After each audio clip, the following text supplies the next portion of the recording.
Welcome to the Bold Podcast. I'm Todd Burge, keynote speaker, entrepreneur, and mental fitness coach. I'm here to help you unlock your leadership potential and ignite your personal growth. On The Bold, my guests and I will dive into inspiring stories of transformation, showing how small mindset shifts can lead to life-changing benefits. We'll explore strategies for overcoming challenges, building high-performance habits, and leading with confidence. If you're ready to embrace a growth mindset and unlock your full potential, then let's ignite your spark today.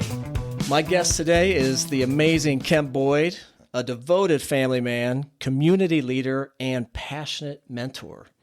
He serves as the executive director of Love Akron, co-pastor at Garden City Church, and head football coach at Garfield High School. With a background in business leadership, mental health advocacy, and extensive community service, Kemp is dedicated to empowering others, building meaningful relationships, and inspiring change across Greater Akron. Listeners, get ready to be inspired. Kemp, welcome to the Bolt Podcast, my brother. My man, thank you, brother. Appreciate the invitation, Yes. man. Love it, love it, love it. Love it. Yeah, love Akron. man. Absolutely. Yeah, man. it's just like we're at breakfast. That's Love right. our, Come on. love our breakfast meetings. Always Yeah. some great insight and just fellowship. So yeah, you're one of my favorite people, man. Oh, brother, same, man. And kudos to you, man, for your success, brother. And, I know we kind of talked about this, but like, man, just you stepping out, man. We've always talked about our speaking and how important that was for us to kind of launch out, man. So just super proud of you too, brother, man. The bold and the success of the podcast and just the personal and professional success that you have, man. Super proud of you, bro. Thanks. I Super appreciate proud. that. Absolutely, man. And the one thing is, you said success. It's really just finding happiness. Yeah, You know what I mean? Like absolutely. success is just a byproduct. Yeah. If it happens, it happens. I grew up, you do good work, you put the work in, Yeah. you treat people, the golden rule. Absolutely. It's not that hard. No, You it's not. know what I mean? Yeah. And I say that, and I know there's barriers, right? But if you do the work, Yeah, good things will come. absolutely. So, it took me 50 years, Kemp, to find like true bliss, Yeah. true happiness. And I got there. Amen. And sometimes I like to say, man, it took me so long. I lost a lot of time, but I have to go back and say, at least I got there. That's How right. many people never get there? That's you right. know? So anyhow, man, I'm ready to, let's just talk. We can talk for a long time. Absolutely. We try to keep We it to can 60 go. minutes, Yeah, but man, we can go for sure. So we met through Leadership Akron, beautiful community of people. Yeah. In fact, I was at an event last night. It was wonderful. I know you couldn't make it, but you were on the screen. Hey. The mention of being honored with the distinguished award for Mr. Maynard, the late Maynard, Phil Maynard, wonderful guy. Actually went to high school with his daughter. Oh, man. Yeah, we graduated together. That's awesome. And her husband, TK. Beautiful family. Yeah. I got to know him a little bit, not as much as I would like, but I always see him at AFR, though. Yeah, absolutely, man. Holding court. Right? Yes, sir. So, yes, we met through Leadership Akron, and we just immediately connected. Yeah. It was just like one of those things. You meet somebody, every now and then you're just like, I need that person in my life. If there's a meaningful connection. I know you talk a lot about meaningful relationships. Absolutely. And I'm a strong believer in that as well. Yes. So, and our show is focused on, and you said it in your bio, inspiring change, transformation. We all have a story to tell, right? And every story matters. And, I love to hear when people can get a little vulnerable, and humble and share what they've been through and how they got to where they're at, and the show's about sharing those stories and inspiring people, people to hopefully, step up, get unstuck, whatever it is, and make some change and really just be the best person they can be for themselves. Because when you do that, then you can serve, then you can really go out, but you can't do that until you really are whole and happy with who you are, right? Oh, without a doubt, man. Like, Right.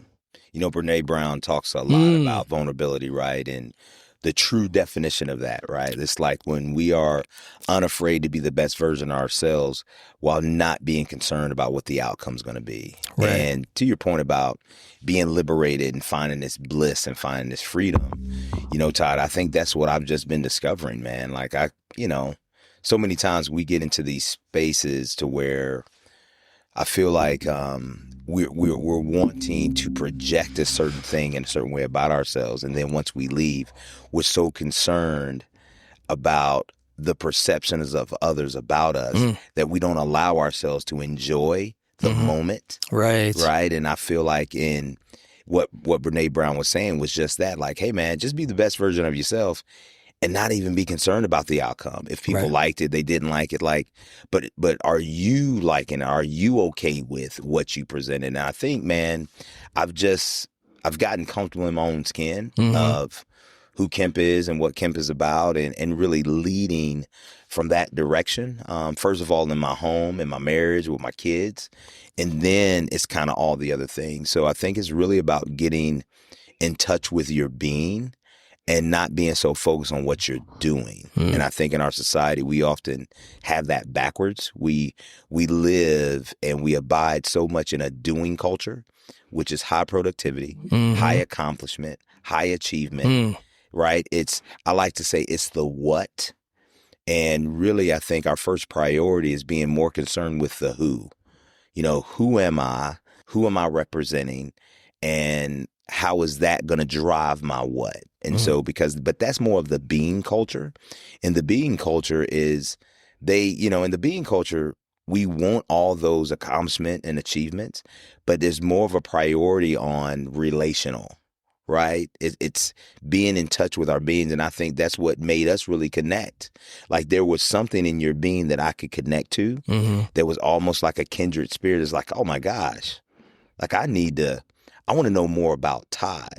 What Todd does is great, but I want to know more about how you're doing right now, Todd, what is the best version of you and what you were called to do. Why? Because it was birthed from your being.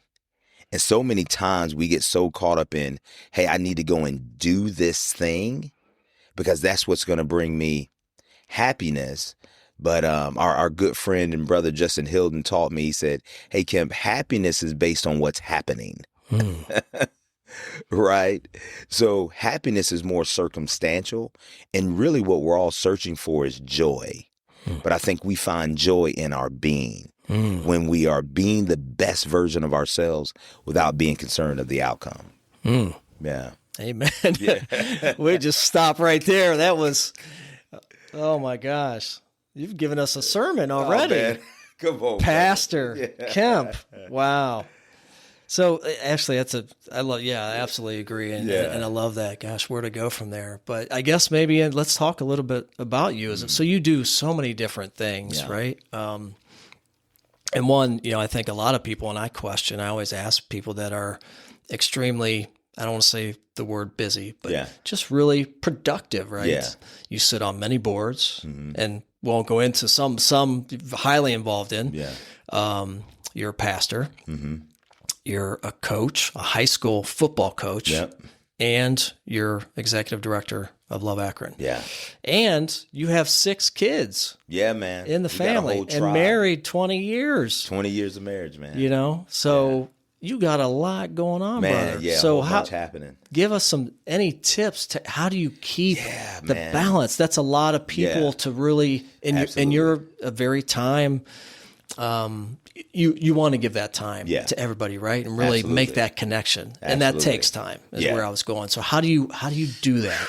Well, I think, everything starts with the type of people that you bring around you. And for me, that starts with Stacy, man.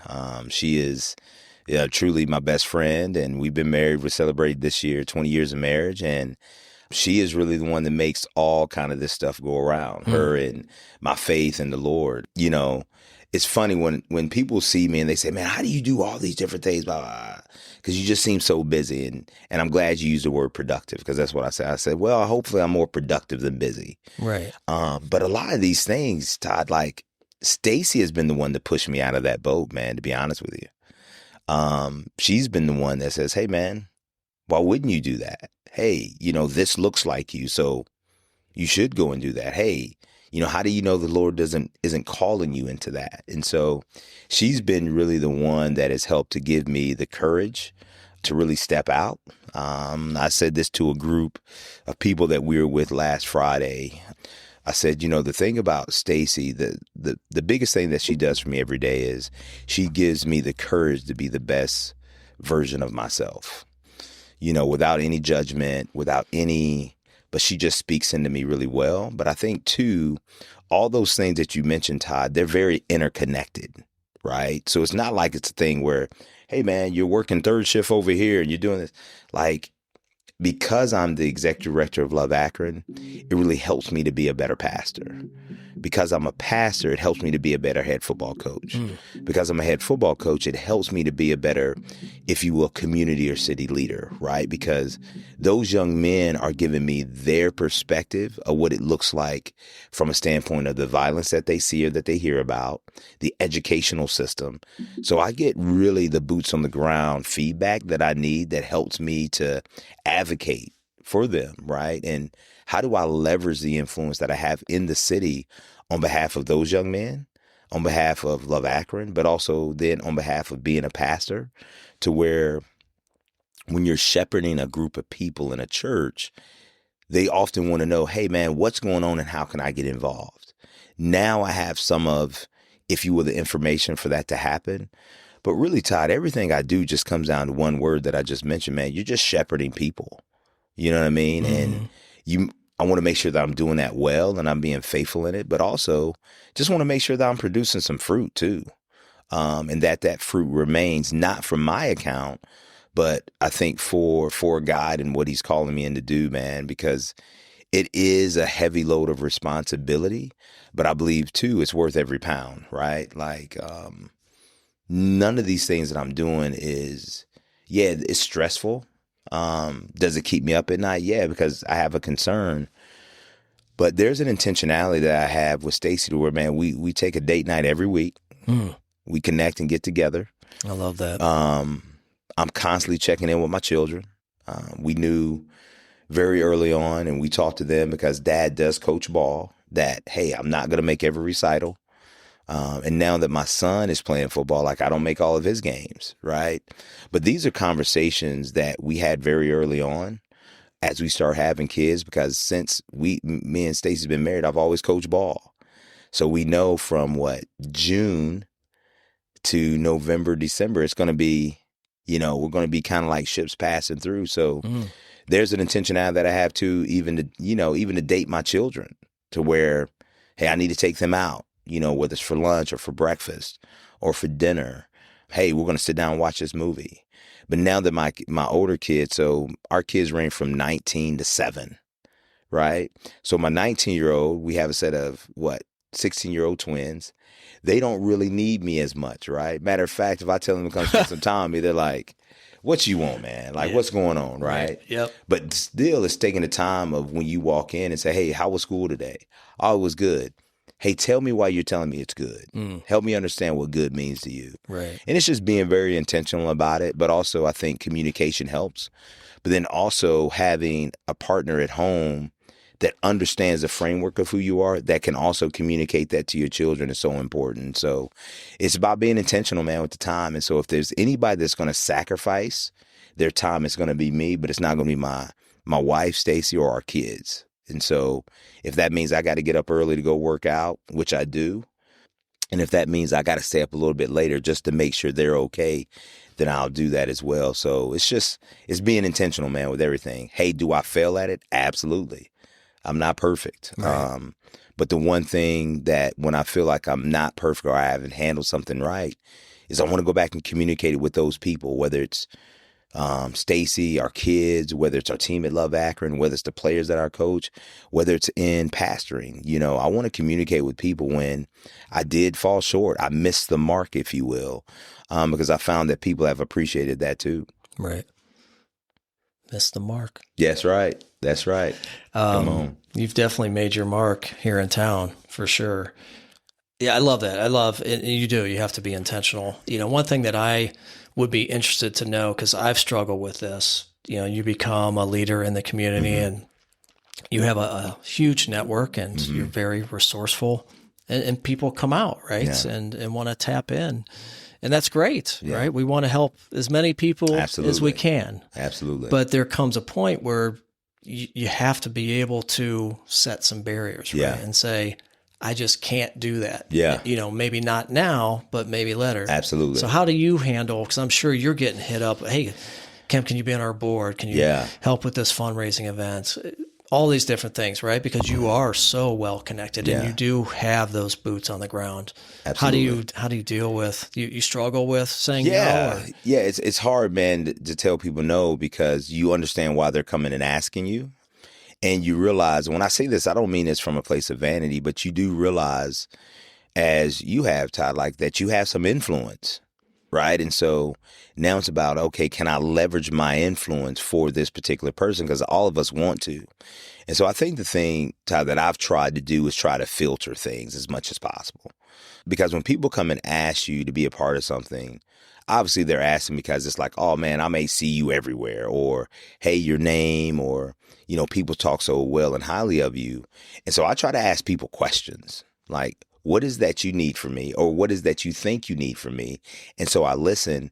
And through listening, what I find is that really what you need from me is this. You really don't need all of this.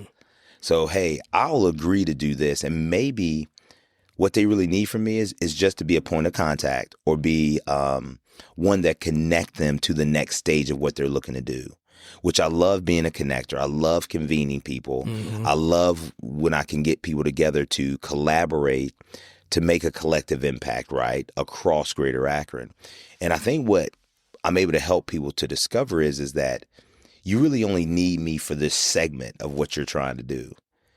And then they're like, oh, yeah, this is really all I need from you. So you have to be able to listen to filter down what people are actually asking you, because they may not need all of that from you, even though it feels like that at first. Then you can say, oh, man, you really only need me for this aspect of it. Hey, man, I can do that 100%.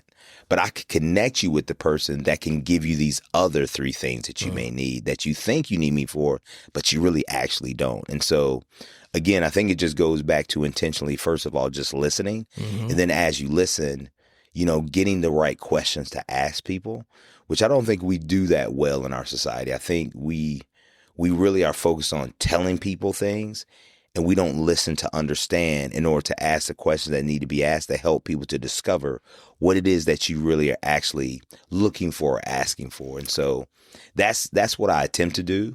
But even through all that, sometimes you do have to say no. Yeah. Or you say, hey, you know what? I think I could give you somebody that may be better for that because their capacity is more open than mine is. Not that I'm too good for it, but from a capacity build perspective, you're going to need somebody that can run with you. And so we talked about Robert Ford. Yeah. Who's a good brother of both of ours, man, who's doing really tremendous things across Greater Akron. I can remember when he asked me to be a part of his board. Yeah. And I said, you know what, Robert, I'm going to be involved and I'm being a supporter, but I can give you somebody who's probably going to be a better board member than what I can be. And that was Lori Porter. She come on now. Dynamite. Yes, absolutely right. I mean, she's special. And Lori has been great for him, but also that experience has been great for Lori. So you make that connection between people. And here's what it hasn't done. I think it's strengthened me and Robert's relationship. You know what I mean? Because Robert's like, hey, man, Kim, thanks so much. And whatever I can do for Robert, I do it because, man, we both love Robert. Right. But it's like, hey, my best use for you might not be being your board member, but it's connecting you to the person that has the capacity to probably do it at the level that you need them to do it. And I may not be the person for that, right?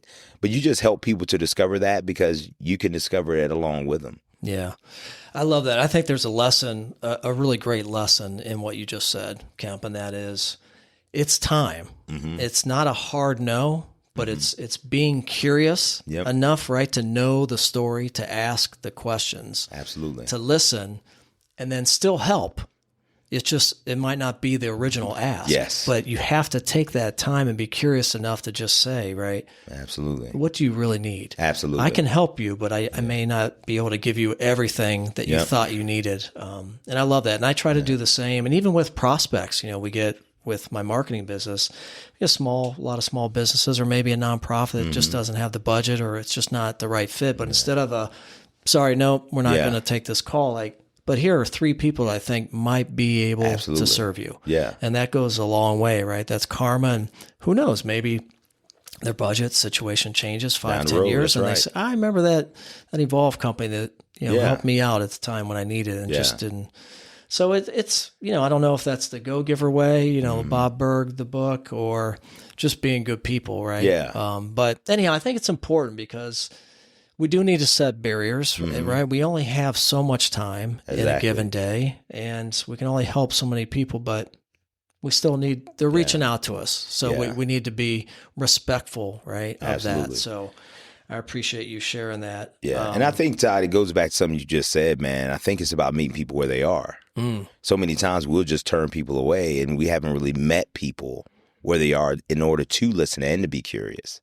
And then once we tap into that curiosity, it's like, oh, okay, here's the next best thing. And like you said, I think it's just about being good humans and just loving people, man. Like, let's just love people. I may not be the person, but man, what I can do is help you connect you with the person or the organization that's probably going to do a little bit better job than what I could do, or what we could do at Love Akron. And so I think you just learn that, man. But I think, Todd, it's getting out of the competitive nature or spirit that we have in our society, right? We're so big on competing. We're so big on building our brands. But I think, man, when we get more consumed with the who and not the what, our brand kind of builds itself based on our character, our integrity, right? And our experiences that we're able to have with people. Yeah. Oh, I wholeheartily agree. And I think that takes some time. Yeah. Age. Right? Yeah, brother. You got to learn that. That takes some time and wisdom to know what's really important in life, right? You come out, I don't know, you can read the books, you can take the classes, unless you have a really good parent or mentor, right? That's instructing you, guiding you, giving you those lessons. What they call that experiential learning. Yes. Yeah. But still, I think you need to cut your teeth. Yeah, you need to get out absolutely. there and just get some years under your belt, right? Come on now. But and not all people even get there after the years, right? They're still competing. And being a football coach, that's probably hard for you to be able to shut that, right? Because you are competing. Yes. And interesting, I never really thought about the time, but that's 6 months. You said, you know, 6 months you pass them by, right? Yeah, man. And I want to go back to all that for a minute because it's really important to have a great foundation at home. Yeah. If you don't have a great foundation, you would not be able to do the things you're doing. Let's just be honest. Yeah. I could not. So having a really good foundation, a partner who's all in, who understands, appreciates, and supports, lifts you up, and pushes you out into your discomfort zone, right? To say, I think you should try that. Yeah. You know? So really important and blessed that, that I have that in my life and obviously you, because now you're able to do all these things and really help our community. And, I was talking to Justin last night, actually, Justin Hilton, about you. And I said, Kemp's going to be in tomorrow. And I actually invited Justin's going to be on the show. That's awesome. That's going to be a good time. Yeah, man. Right. I'm just going to have to, brother, you going to have to make that a 2-hour That's why that's why I said to myself, oh boy, I'm going to have to, be careful what you ask for, brother. Let me in. Let me get him. But no, he's just got so much wisdom. But what we were talking about was, I said, what I really, there's so many things I love about you, Kemp, but what's kind of fascinating to me is that your roots, like you weren't born in this town, right? You didn't grow up in this town. You came here from Tennessee, right? Yeah. Georgia, down south, and then, but you would never know that. You've made so much change in our community, and you've treated it like your own. I don't know. I told Justin, I said, I don't know if I could do that. Yeah. To go into another town and just start over and be so in love with the town. Yeah. And he said, I think you could. So I've been thinking about that. I don't know, but it's something that does fascinate me that, How did you do that? Did you have some struggles? What brought you here? I mean, we don't need to go into the whole thing. We have a lot to talk about, but it just, I don't know. It's a fascinating thing to me. Yeah, man. I came to Akron in 1994 to attend the University of Akron, and I graduated from Willard High School. Went there my junior and senior year. Rural high school. I was the only black in my graduating class. The only one, which is an experience in and of itself that I think helped to strengthen me. Wow. But also, man, it taught me a lot about things. And so when I came up here, man, I didn't like Akron at all, man. It's funny, man. I hated Akron. Now I'm loving Akron, right? But that's a whole nother story. But I did because my parents moved back down south. My dad didn't like the winters. And so I was literally up here by myself having to discover who I was in this place and in this space with no friends, no family here. And so made a lot of, bad decisions, bad choices, fell on my face a lot. Like you said, I had to cut my teeth on some things. But I think, what Akron has given to me, and I tell this to people all the time, I found my life, I found my wife and my calling in Akron. And so because of that, and because of that, man, I feel like, and I don't mean this in the way that it sounds, but I feel like that I owe Akron. And so that's why I give and I love it the way that I do now because, hey, man, I was, 17, 18-year-old kid who came here just trying to kind of find his way. And in all that, I think Akron found me, you know what I mean? And has allowed me to grow into the man that I am now. But Akron fathered me, if you will, and mothered me, if you will, and was patient with me and allowed me to make some mistakes, to kind of, have some cuts and some wounds. But in those cuts and wounds, what I found is that, man, I found a place to where I've kind of developed into this man and found a sense of belonging. That has now resulted into this calling, man. So I haven't really thought about it the way you said it, to where, man, like I've given essentially my life, if you will, to the city, man. I haven't really thought about that, man. So I appreciate you giving me that kind of perspective and allowing me to think about it. But yeah, man, that's been something that I've been very proud that I've been able to do and able to kind of integrate myself into. We'll be right back after this short message. Hey, it's Todd again. Did you know that mental fitness is the secret weapon for transformational leadership? Your mind may be sabotaging you, leading you down a path of stress and negativity, but it doesn't have to be this way. If you're ready to unlock the resilience to empower yourself and the team you lead, listen up. Through the Positive Intelligence Program, PQ for short, I help leaders build mental strength, manage stress, and increase emotional intelligence. Imagine reducing burnout, improving your relationships, and increasing performance, all backed by neuroscience. Look, I'm living proof of its power, having rewired my brain after building my mental fitness with PQ over the last 5 years. Are you ready to build yours? Visit toddbirch.com for more information, and let's get a free consultation scheduled today. Now back to the show. So Kemp, we talk about you as a pastor and a coach, football coach. I want to talk about that for a minute because I know I can tell, like, you love all these things. Yeah. Obviously, you're passionate about them, but the coaching and the mentoring, right? That's personal. That's no doubt. That's at your core. Yes. Right. And I've watched a couple of interviews with you online, and just through conversations you and I having breakfast. Let's talk about how important mentoring is and what your role is as a coach, because I think that's changed, right? Yeah. As the years have progressed from being maybe more transactional at the beginning to now being a father figure. And we know, unfortunately, the data's there, right? In the Black community in particular, there's not a lot of male role models. Absolutely. Which is really unfortunate.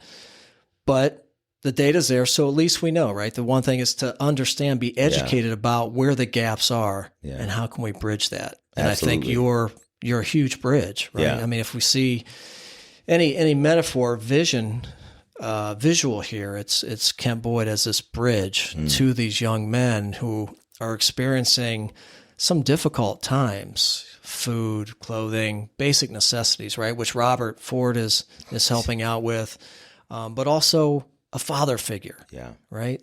Absolutely. So let's just talk a little bit about what it's like to be a coach, how important it is, the responsibility, and how you handle those situations with those young men. Yeah, and go back to this term about being a bridge builder.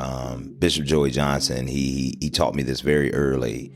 He says, "Hey, Kim, man, understand, man, by being a bridge builder, you're going to get walked on by both sides, right?" And, I never quite. Sorry, I just had to. Oh man, yeah, man, that's powerful, right? Bishop Joey, he's a great dude. And he said, and what I've discovered, even in that statement, what I discovered is the beauty of being walked on by both sides is hopefully you're walking them, they're able to walk towards one another. Right. So if that is being walked on both sides leads them to each other, then great. Right. Because the sides need to be able to talk, not from a standpoint of agreement, but from the standpoint of alignment. Because there's things that we align on as people that we might not agree with each other with. Right. And so I think even when it comes to coaching, you got these young men who are coming from different backgrounds, but also the same, and different experiences, but also the same. And so when you start to build a team and a program, they're not always going to agree on everything. But what are we aligning to? Well, we're going to align to say, hey, man, we're going to represent our high school really well. Right. But also in trying to do that, we want to be able to compete at a high level. We talk about EAT. EAT is our acronym, which means, effort, attitude, and toughness. And so when we talk about toughness, we don't talk about physical toughness. We talk about mental toughness, right? And what that looks like. But also we want to do it with a great attitude, right? And we want to give really great effort that leads to really good execution. And so we say EAT equals elite, right? If we can eat well, then that's going to produce us being elite individuals, not just elite athletes, not just elite football players, but elite individuals in our home, in our community, in the classroom, in our school community. But two, you got to have really good people around you to do this well. So you have to have, I believe, coaches around you that share in that same type of vision, because to your point, man, the way that I was coached is a lot different than how I coach, right? Yeah, and times have changed. Oh, brother, it was a lot of, I remember coming in being a coach, man, and, I was a yeller, a cusser, and a fusser, right? Because that's how I was done. That's what we see on TV. It's a lot of that type of thing. Right.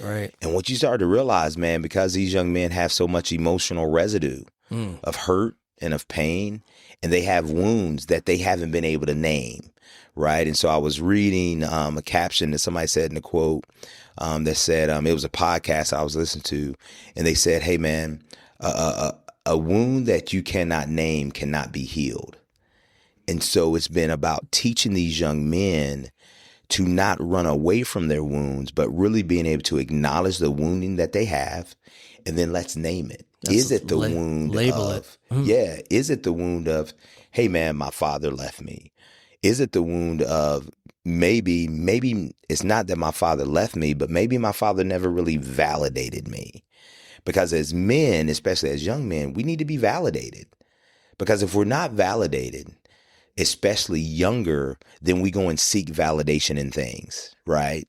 Which then produces a false masculinity that we have. So I grew up in a realm of false masculinity. I have a really great relationship with my father now, but I can remember growing up, I viewed being a man as performance driven. Manhood was about how you performed in the bedroom, right? Because we got to perform there, because that produces masculinity. It was how I performed on the athletic field, because I wanted to be this baller. But then it was also how I performed in my wallet. How much money did I have? And so even now, those same things, unless they're acknowledged and unless they're talked about, well, it only gets deeper as we grow up. Because now it's like, hey, did I get that promotion?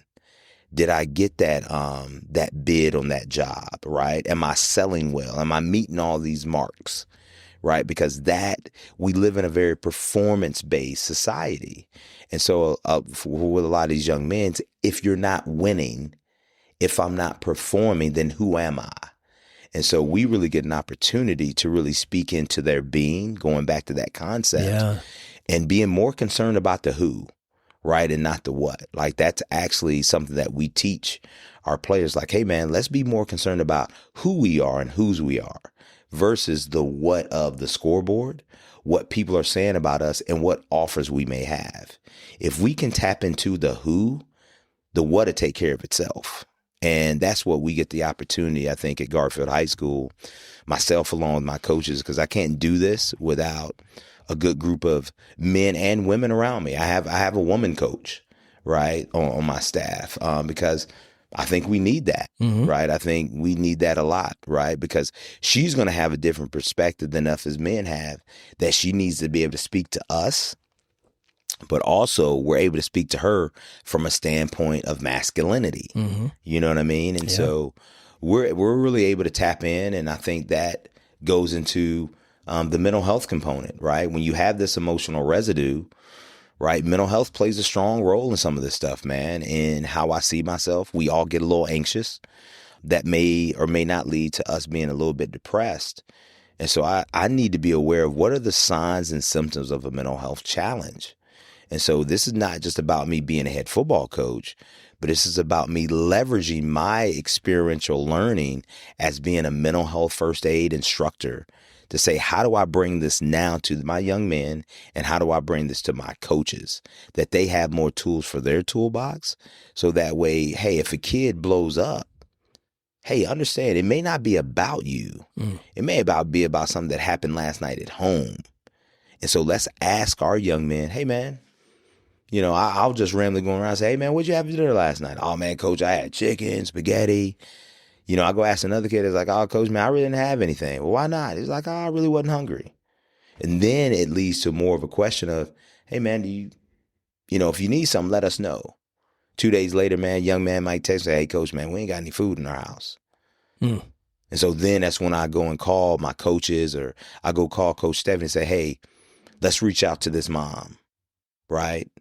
And I don't always need to be the head coach or the man reaching out to a single mom, because I don't want anybody to feel bad or to feel judged. Sure. Yeah, that's it. And so she becomes that connector to say, hey, if there's anything that you need, just let us know. And so whether it's us going out and buying groceries, whether it's us going out and getting a gift card, that's what it's about. Because it's not that a player may be underperforming because they want to, but man, they don't have the basic needs of, man, I just didn't eat, so I'm tired. Going back to eat, like literally eat exactly. before you can get to your EAT acronym. Right. That's interesting, and I can picture this bridge that we talked about where there's both sides, but I see spokes coming off the bridge, right? And there's other bridges. You're bringing in the people to help you facilitate and help these kids. Absolutely. That's interesting. And what is a certified mental health first aid instructor? What's involved, without all the details? Just what I was curious. I'd never heard that before, but it seems like something that every coach, it should be a requirement, maybe, or even teachers. So yeah, absolutely. And that's what, we're really trying to do at Love Akron, is saying, like, there was a time when there was a physical doctor who thought it was crazy that you teach lay people first aid and CPR. It's like, oh man, you can never do that. You can't teach an ordinary person, so to speak, first aid and CPR. And now everybody's certified in first aid and CPR. And so our goal is, how do we do that when it comes to mental health first aid? Because everybody should be aware about the signs and the symptoms of a mental health challenge that any one of us could be having. Nobody is oblivious to this. Nobody is, we all fall into this. And so our good friend, Megan Clyden, who is the CEO and president over at Red Oak Behavioral Health, when she first came, she saw something in me to say, hey, Kemp, I think you would be great at this.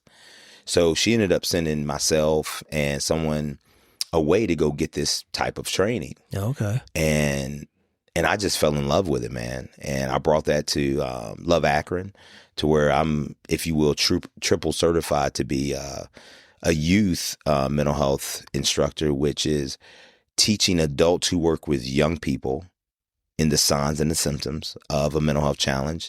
I'm certified also to instruct adults who work with other adults. So if you're an HR professional, we teach this to businesses, nonprofits, to say, hey, what does it look like when you're working with another adult that is going through some things? This was really prevalent when COVID happened and people were coming back to work. We had, organizations reach out to us, say, hey, can you talk to our HR professionals? Because now that we have people coming back into work, well, it was almost like, hey, man, this was new. I'd been living in this isolation. Now I'm coming back into the workspace. And something that Akron Public Schools have been leading with Yvonne Culver is I just got trained to be an instructor in teen mental health first aid. So how do we help teens to work with their peers when it comes to recognizing signs and symptoms, to know where their own peers become those gatekeepers? And so, interesting. Joe Vasilati, who is over our athletics for Akron Public Schools, we have worked together and talked to each other about, how do we get our coaches trained in mental health first aid? And so those are initiatives that are in the works and that being talked about. But I know it's helped me not only as a coach, but it's helped me as a father. Right.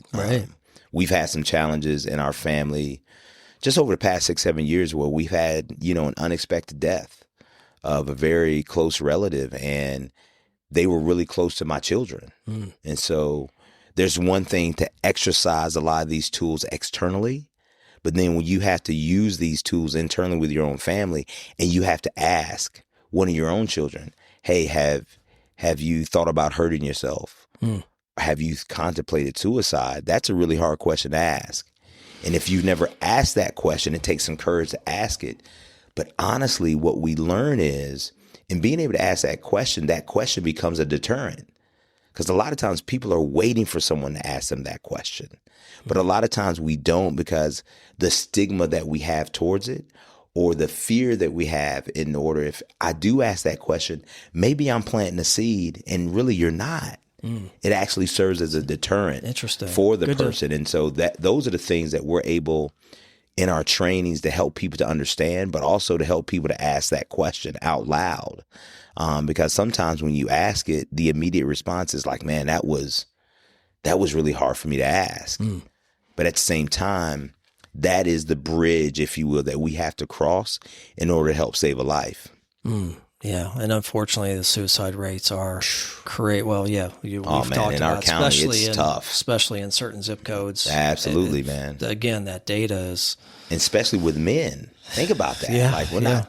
We're not losing men right now in our community just because of violent crime, but sometimes it's because of death by suicide. Right. And so why is this happening? And so we got to be able to have these conversations, I think, openly and honestly, in order to serve as a deterrent, man, because people are hurting, man. There's a lot of pain and hurt that is going on and happening that we are just trying to cope with, whether it's through alcohol, drugs, whether it's through sex, right? We're just coping with things instead of really addressing and naming that wound. Yeah, I love that. It's all about the label, the name, and getting it out there. But it's also, too, about raising your hand. Absolutely, and asking brother. for help. I think, especially as males need help. Yes. Right? We've struggled for years, and we've been told or not told to just, get back out there. Good luck, Buttercup. A little pat on the ass. That's right. Come on, man. Suck it up, Buttercup. You'll be all right. That's just read all these cliches things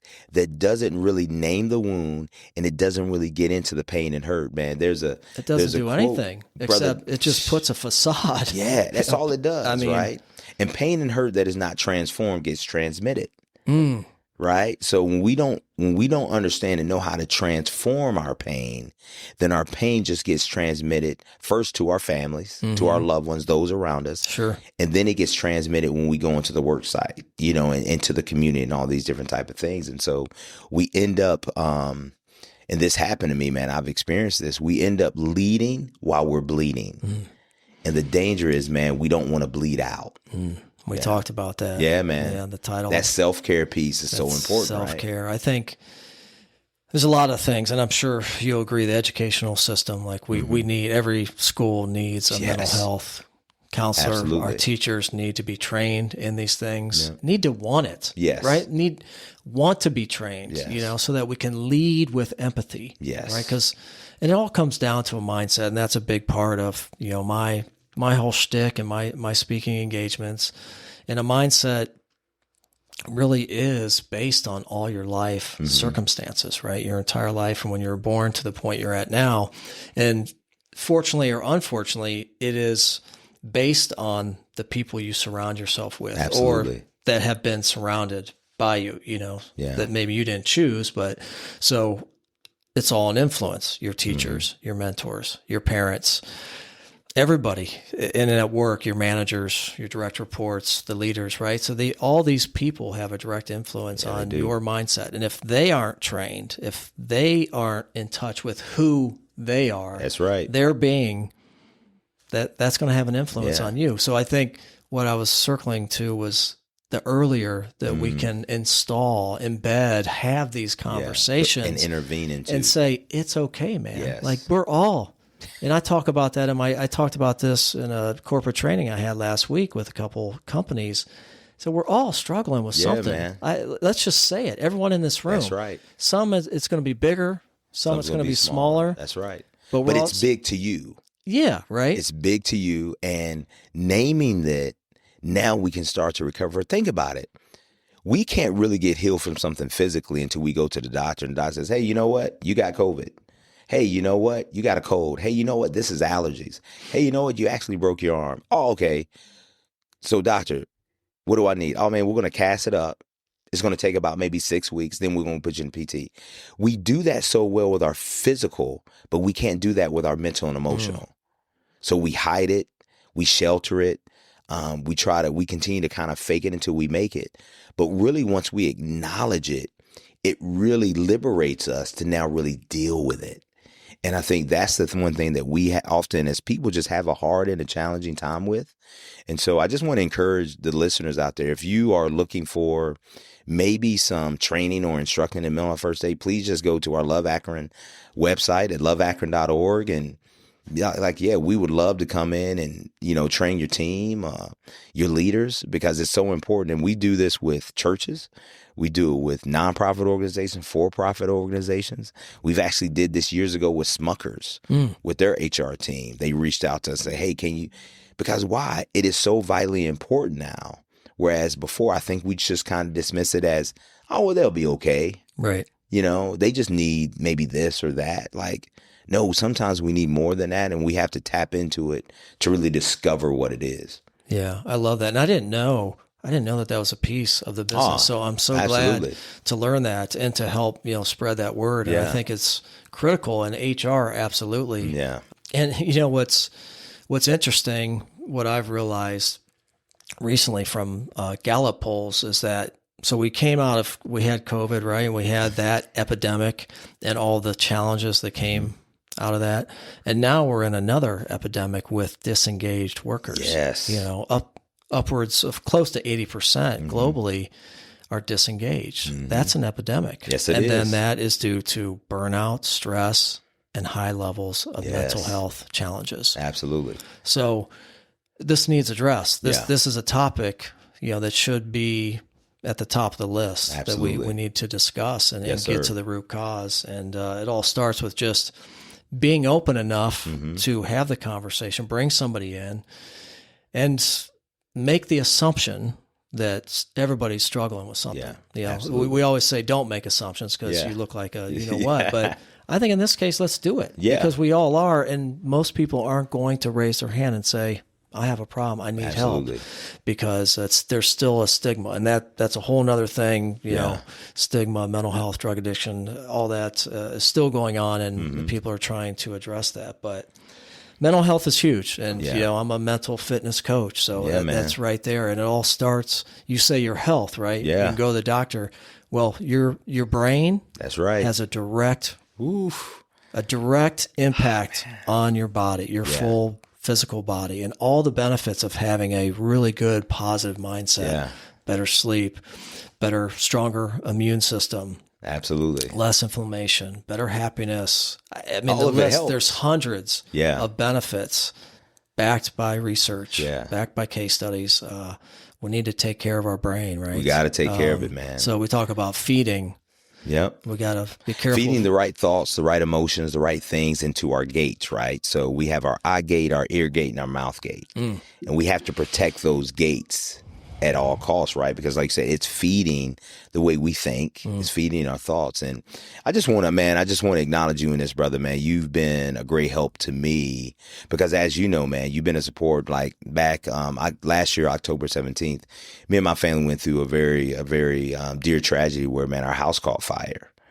And, you know, man, you were somebody that reached out to me and just added some support. But what I'll tell you is, man, that was a liberating thing for me, man, which would sound kind of crazy to people like, oh, man, but your house caught fire. But it brought up some things to where it wasn't my first house fire. When I was 12 years old, I was involved in a house fire as well. Suffered third-degree burns on my legs, had 7 different operations, which was skin graft, where they took skin from my thighs, put them on my legs. What? I didn't know that. Oh, man, brother, it was something, right? Oh, and so my gosh. when that happened, and I'm watching this now as a husband, as a father, as this adult, it took me back to being that 12-year-old boy. So I'm looking at this through a 12-year-old lens. What I'll sit here and tell you today, man, that experience has done so much for me because I've had to acknowledge some of my own wounds, which I thought I'd, kind of gotten over, recovered from, grieved, if you will.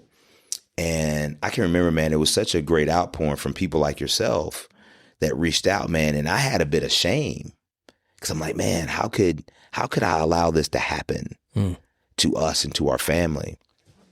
And I just remember, man, the Spirit of God just really speaking to me and saying, hey, you've done all this loving of Akron. You have to allow Akron to love you back.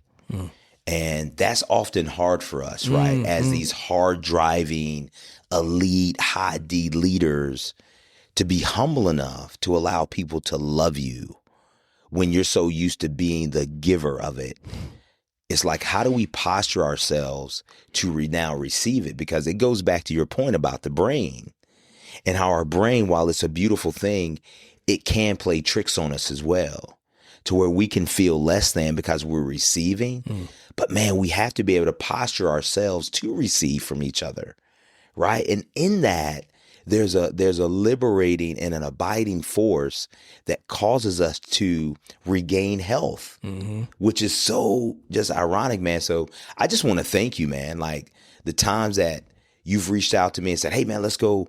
Like, you don't realize what those times meant for me to your point, from a brain health, a mental health perspective, because brother, we don't often allow ourselves as these type of men that give out so much to just sit down and be able to receive from each other. And so we need that therapy, that love, that care from a brother, from a friend to receive that, man. So just thank you for being that, man, because you might not have known the whole story, but brother, the role that you played in that season of my life and even the season I'm still in has been so endearing and profound for me. No, I appreciate that. I really do. And, it's interesting. I'll say this. When I heard about it, I said to myself, and I don't know how you'll take this, but I said to myself, if there's anybody that can get through this with ease and flow, it's Kemp Boyd. Oh, man. And you know why? Because your faith is so strong, right? And you're such a positive person. It takes me back to one of the core messages, the core philosophies in the mental health fitness program I teach, Positive Intelligence. It's called the SAGE perspective. And in the SAGE perspective, we teach that you can find the gift and the opportunity in every situation. Come on, brother. Regardless of how difficult, how challenging. Yes. My house burnt down. Yes. Don't tell me there's a freaking gift here. Yeah, come on. Come on now. Hey, if you'd have been on the sidewalk that night and told me that, I would have throat kicked you. Right. Right? Yeah. But when you can pause. That's right. When you can pause and reflect and label and be open. Yeah. Just be open enough and not be ashamed. There's a gift. Amen. And you just talked about it, right? It brother. allowed you to go back and readdress and name that label and dig a little bit deeper, and taught you a lesson about being able to receive. And that's the fifth law in the Go-Giver book it's all about giving to others. But the fifth law is you have to be able to receive gifts as well. That's right. There's nothing wrong with that. No. And I said, and I wonder too, I've tried to put myself, and that's what I always do is, let me put myself in Kemp's shoes. Yeah. And I wanted to send you some money, and I said, would I be ashamed? And that's why I actually reached out to one of your friends, one of your colleagues, and I said, is it okay? Like would Kemp accept something? I don't want to embarrass him, right?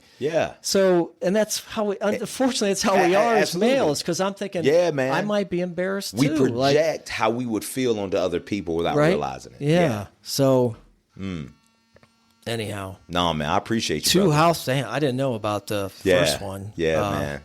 Yeah, I was younger and, being silly and. Yeah.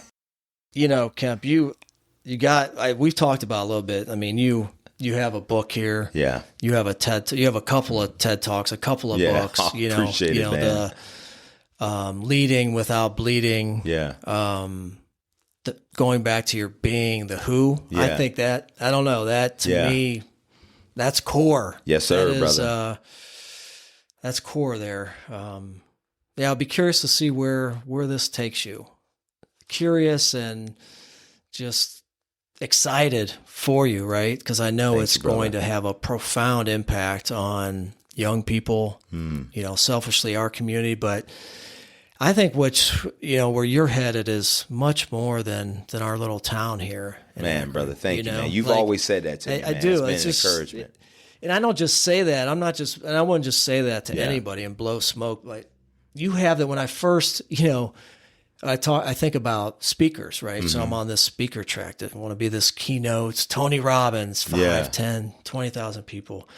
But when I first heard you speak at one of our leadership background, I said, damn, I was in the whole conversation, right?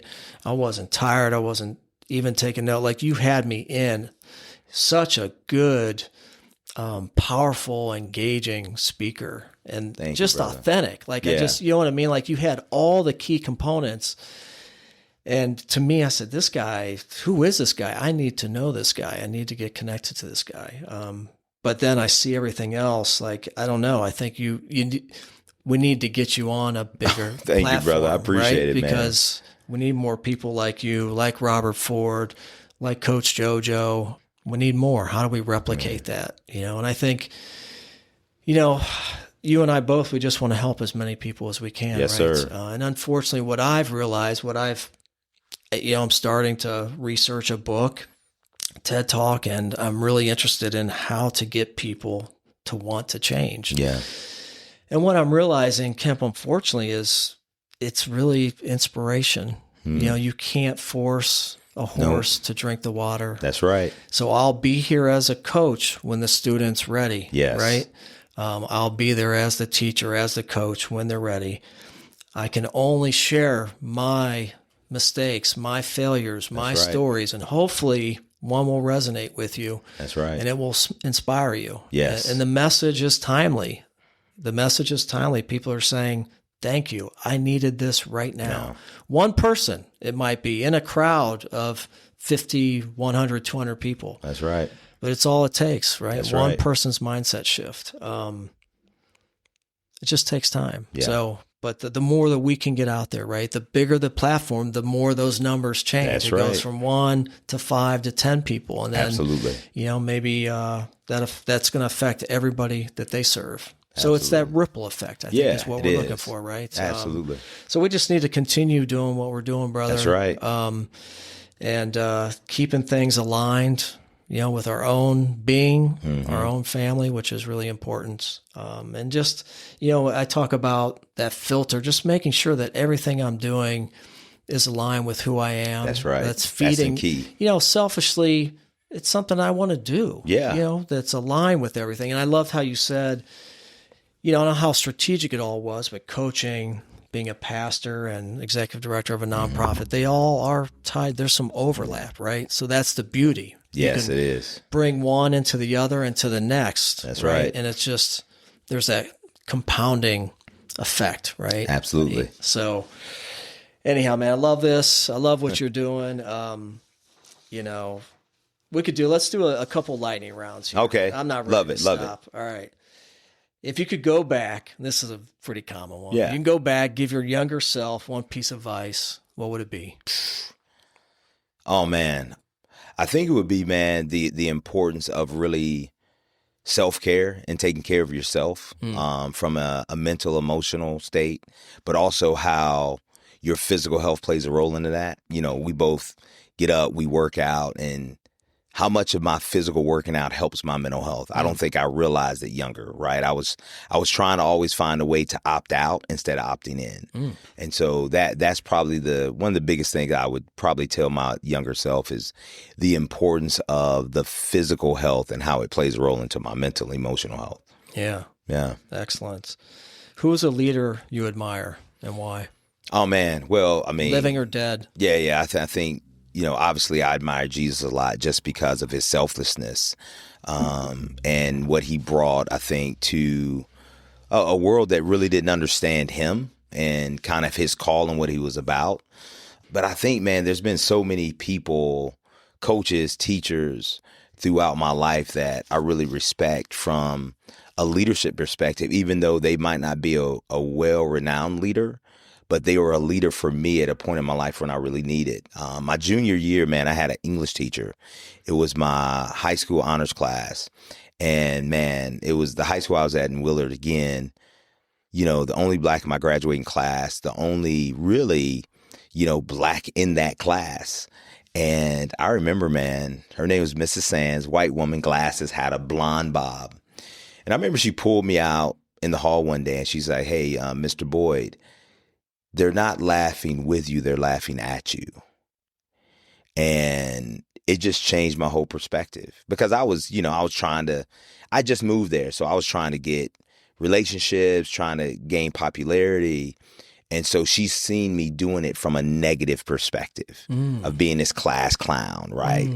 And then when you couple on the fact that I was the only black kid in the class with all these white kids, rural area, she was just like, hey, they're not laughing with you. They're laughing at you. Like, so you can continue to be this clown or you can start kind of being who you are and who you're meant to be. And I remember, man, she moved me to the front of the class. And man, I ended up getting a B+ in her class, but I've never forgotten that. Mrs. Sands. Couldn't tell you her first name, but she was a direct, straightforward teacher, man, who was a leader for me my junior year of high school that I needed. Right. And so, but yeah. That had a major impact. Funny how just a moment. Yeah, man. One conversation could have. That's how, again, going back to the influencers in your life, right? Yes. Everybody has this impact on you. Teachers are so important. Coaches, I mean, they're boots on the ground. Absolutely. What's one word that defines your leadership style? It's actually an acronym. Okay. That's several words. Well, I know. I'm sorry, it. man, but it can be summed up in the word hot. Okay. Humble, open, and transparent. That's my leadership style. Hot. I'm hot, brother. You are hot. I look hot. Don't get me wrong. You know what I'm saying? But what I'm saying, but humble, open, and transparent. Okay. Hot. Wow. Yeah. Never heard that one, but I love it. Yeah. All right. We're going to end with this. What's the most important lesson you've learned in life? I know there's a lot. It's probably a tough one. Probably one of the most important lessons I've learned is that it's not about you, but it is. Yeah. I think marriage has taught me that. I think having children have taught me that. And I think being a leader has taught me that like, it's not about me, but it is about me, right? It's not about me in the sense of the accolades and the fame and the notoriety, but it is about how I show up for those people. And so that's something that I say to people. I say to my players, I say to people that I'm apprenticing or mentoring or discipling is that, yeah, man, it's not about you, but it is, right? It's not about you in the sense of all the rewards, but it is about how you show up in this space. That's the biggest thing that I think I've learned. All right. Well, if you could leave us with one last word Oh, man. Thoughts, advice, quotes. Oh, man, quotes. Hold on now. Hold on. Because there's a couple, man, that have hit me. Okay. Take us home, Kemp. Oh, man. This was said, man. There's a group, a men's group that I get to help lead on Wednesday morning. And a brother was talking about him and his wife being empty nesters and just, that emotional toll of that. He said this, man. I loved it. He said, we live with those we can't live without to teach them how to live without us. Whew. All right. I was like, man, that is strong, man. That is strong. And this one, man, is one that I've heard as well that I really love. It says, unforgiveness is like drinking poison, expecting the other person to die. And so I don't want to harbor any unforgiveness, meaning that I got to be able to name that wound. So, because some of the wounds that we have is just unforgiveness that we have carried and harbored against people for years that have now become almost like bondage. Right. Unforgiveness is a bondage thing. And so those are just two, man, that I've gotten in the past 2 weeks that have really hit home for me that I really appreciate and like. I love it. So you see it and you keep it. Brother. I do the same thing. I store, man. Yeah. I just have it in my notes. It's just titled quotes. Quotes. And I just got to go back and look through some things and check them out from time to time. Awesome. Yeah, man. I love you, man. Thank love you so brother. much Appreciate for being here man. today. Thank you for joining us on this episode of the Bolt Podcast. I appreciate you spending some time with us today, and it's been a pleasure being part of your journey toward growth, transformation, and leadership. If you enjoyed today's episode, please like, share, and leave a review. It truly helps us reach more people like you. Interested in taking your leadership to the next level? Visit toddbirch.com to learn more about my keynote speaking, corporate training programs, and my positive intelligence coaching. Look, I'm here to help you build the mental resilience and leadership skills that drive lasting change. And remember, progress comes from small, consistent steps. Keep moving forward, my friends. And before we wrap, a quick reminder that the information shared on the Bolt Podcast, along with anything from toddbirch.com or all my social media channels, is for informational and educational purposes only. We all need support, and if you're seeking meaningful guidance, one of the best things you can do is talk to a licensed professional, whether that's a physician, therapist, or coach. Hey guys, take care of yourself, stay kind to your mind, and remember, help is always available when you need it. Thank you for being here. I appreciate you, and we'll see you next time.